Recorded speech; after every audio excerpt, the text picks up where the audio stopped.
Hi friends, welcome to all. और आप सभी का मेरे यूट्यूब चैनल पे स्वागत है गाइस। तो आज का जो वीडियो है वो एटिपिकल फेशियल पेन से रिलेटेड है, या फिर यूँ कह लें कि बर्निंग माउथ सिंड्रोम से रिलेटेड है। और ये जो बीमारी है इसको पकड़ पाना थोड़ा चैलेंजिंग होता है, और पेशेंट जो है इस बीमारी में काफ़ी ज़्यादा सफ़र कर रहे होते हैं, क्योंकि यहाँ पे क्या होता है कि कोई भी इटियोलॉजिक फैक्टर माउथ के अंदर आइडेंटिफाई नहीं हो पाता है। जैसे कि किसी पर्टिकुलर पॉइंट से पेशेंट का जो है बर्निंग सिम्टम स्टार्ट होता है या जलन स्टार्ट होता है, और वो पेन के रूप में बदल जाता है, सीवियर पेन के रूप में। और यहाँ पे जो कंडीशन होती है वो ट्राइजेमिनल न्यूरैल्जिया को कम्प्लीटली फॉलो नहीं करता है।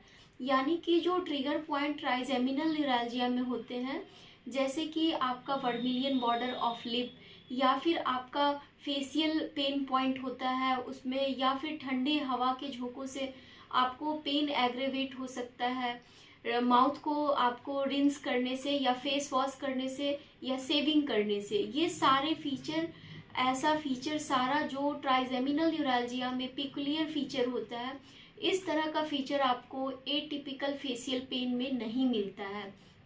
तो ऐसे पेशेंट्स का जो क्लासिकल डायग्नोस्टिक फीचर है वो आइडेंटिफाई कर पाना मुश्किल होता है पेशेंट का।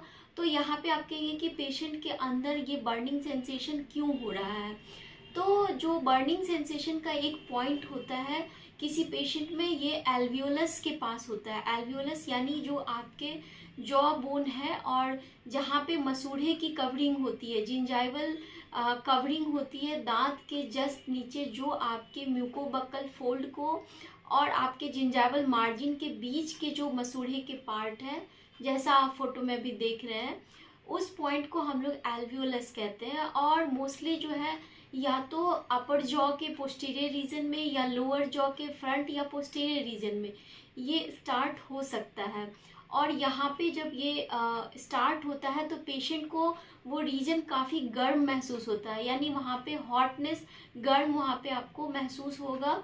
और ये धीरे धीरे जो बर्निंग सेंसेशन है वो पेन का रूप ले लेता है, और काफ़ी सीवियर पेन पेशेंट को महसूस होता है।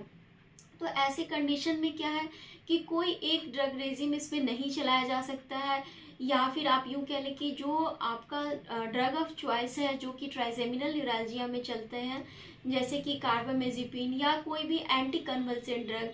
तो ऐसे जो ड्रग हैं जो इस बीमारी में एकदम से आपको रिलीफ नहीं पहुंचा पाते हैं, बहुत सारे कॉम्बिनेशन में आपको ट्रीटमेंट देना पड़ सकता है, और हो सकता है कि पेशेंट को एंटी डिप्रेसेंट ड्रग की भी ज़रूरत पड़ सके।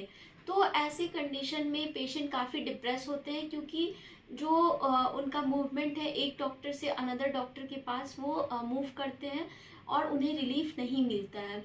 तो सबसे पहली चीज़, जो ऐसे पेशेंट है जो इस बीमारी से सफ़र कर रहे हैं बर्निंग माउथ सिंड्रोम से, तो उन्हें इस चीज़ को समझना होगा कि प्रॉब्लम आइडेंटिफाई कर पाना थोड़ा मुश्किल होता है, और आपको धीरे धीरे ही आराम मिलेगा।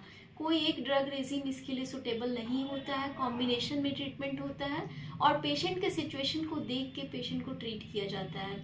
और आप इस बीमारी से जो है धीरे धीरे स्लोली आप इससे रिकवर हो सकते हैं, और समय के साथ आपको आराम भी मिल जाएगा, बशर्ते कि आप सही तरीके से डॉक्टर के इंस्ट्रक्शन को फॉलो करें, और अपने निकट के नज़दीक जो भी स्पेशलिस्ट डॉक्टर हैं उनसे जाके मिलें।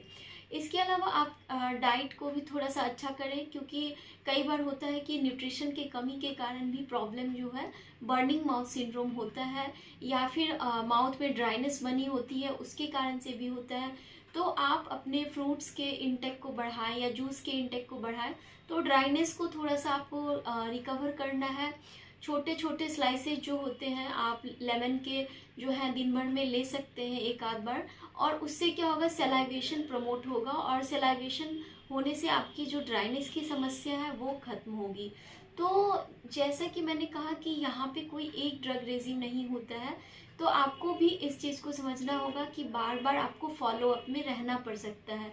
को ये नहीं कि आपने दवा लिखवा लिया और ये दवा आप लगातार 6 महीने तक खा रहे हैं, ऐसा भी आपको नहीं करना है। और जैसा पेशेंट का मैंने बताया कि मूड का थोड़ा सा वेरिएशन रहता है, वो इसलिए क्योंकि जो पेशेंट है वो काफ़ी ज़्यादा तनाव में होते हैं, टेंस्ड होते हैं कि उन्हें क्या हो गया। तो दी गई जानकारी उम्मीद करती हूँ कि आपके लिए हेल्पफुल रहा होगा। Thank you so much for watching, and if you like please share and subscribe my channel. Thank you.